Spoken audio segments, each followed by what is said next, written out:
તો નજર કરીએ સાબરકાંઠા ઉપર। તો સાબરકાંઠા જિલ્લામાં હિંમતનગરમાં પીઝામાંથી માખી નીકળતા અનેક સવાલો ઉભા થયા છે કે જ્યાં માર્ટિનોઝ પીઝામાંથી માખી નીકળવાનો બનાવ બન્યો છે કે જ્યાં માર્ટિનોઝ પીઝામાંથી માખી નીકળતા ગ્રાહકે કમ્પ્લેન કરી છે અને જેમાં ઝોમેટો સાઇટ પરથી પીઝા મંગાવ્યા હોવાનું કહી ઝોમેટોમાં ફરિયાદ કરવા દુકાન સંચાલકોએ જણાવ્યું હતું। ત્યારે ગ્રાહકે પણ ફૂડ એન્ડ ડ્રગ્સ વિભાગમાં જાણ કરી આ બાબતે ફરિયાદ કરી હોવાનું જાણવા મળ્યું છે।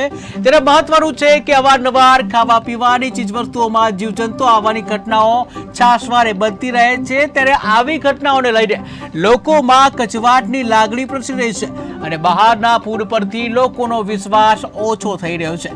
તેના સાથે જ ફૂડ એન્ડ ડ્રગ્સ વિભાગ આટલી ઘટનાઓ થવા છતાં કેમ ઢીલી નીતિ અપનાવી રહે છે તેવા સવાલો પણ થઈ રહ્યા છે।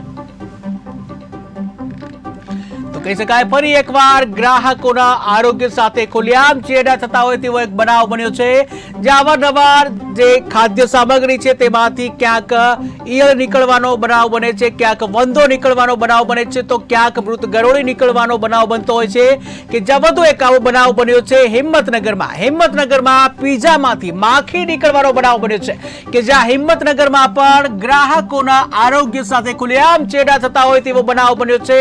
ત્યારે માર્ટિનોઝ પીઝામાંથી માખી નીકળ્યા હોવાનો આક્ષેપ કરવામાં આવ્યો છે કે જ્યાં ઝોમેટોથી ઓર્ડર કરેલા પીઝામાંથી માખી નીકળી હતી। ત્યારે ખાવા પીવાની ચીજવસ્તુઓમાં જીવજંતુઓ નીકળતા અનેક ઘટનાઓ સામે આવી રહી છે અને જ્યાં ફૂડ એન્ડ ડ્રગ્સ વિભાગની કામગીરી ઉપર જરૂર શંકા થઈ રહી છે। આખરે શા માટે રાજ્યમાં આવા પ્રકારના બનાવો બંધ થવાનું નામ નથી લઈ રહ્યા? આખરે શા માટે આરોગ્ય વિભાગની ટીમ દ્વારા ઢીલી નીતિ અપનાવવામાં આવી રહી છે? આખરે ક્યારે સુધરશે ગુજરાતનું આરોગ્ય તંત્ર અને ક્યારે ગ્રાહકોના આરોગ્ય સાથેના ચેડા બંધ થશે તે પણ એક પ્રશ્ન છે। ત્યારે હાલ તો હિંમતનગરમાં પીઝામાંથી માખી નીકળવાનો બનાવ બન્યો।